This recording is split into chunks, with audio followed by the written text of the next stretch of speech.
My name is Ben McDermott. I am a lifelong resident of Fort Erie, a community I am lucky to call my home. One of the big reasons why I consider myself so lucky to live in this town is because I have been able to access Douglas Memorial Hospital for emergency care throughout my life. At a very young age, I was diagnosed with asthma. I was a very active child, and this sometimes led to serious asthma attacks that left me struggling to breathe. At any time of the day, these attacks would happen, including late at night and early in the morning. It was always reassuring to know that our hospital's emergency room was open 24 hours a day. It gave my family and I peace of mind to know that a quick 7-minute drive up the road to the hospital would ensure that I'd be able to breathe normally again.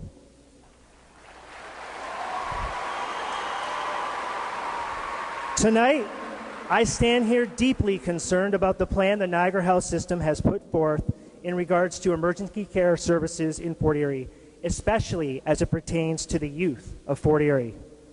Under the proposed plan, the 7,000 youth who live in our community today will not enjoy the same peace of mind that my generation did when it comes to accessing local emergency care. One word comes to mind which describes our youth today in Fort Erie: active. But being active comes with the risk of accidents happening. In fact, standing on this ice tonight brings to mind a perfect example of an accident that can happen. I can remember several times where an ambulance had to be called here to deal with a hockey injury. If the NHS plan is implemented, that ambulance would have to drive up to Niagara Falls. And since we live near a lake that produces heavy snow, there is always the chance that that ambulance would have to travel through dangerous conditions.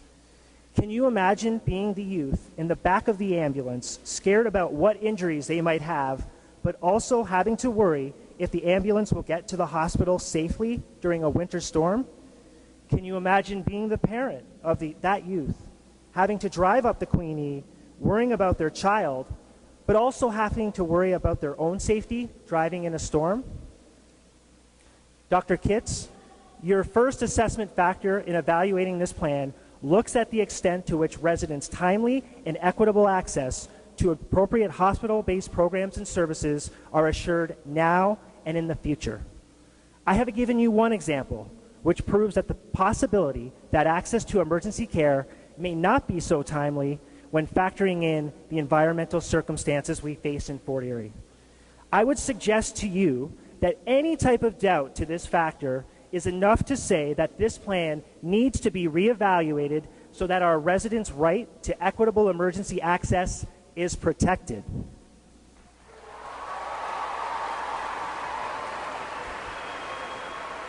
And so tonight, the thousands of people in attendance, including hundreds of youth in the crowd tonight, have come here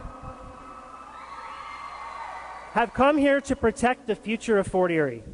And that future must include Douglas Memorial Hospital and all of the services it presently provides to our town.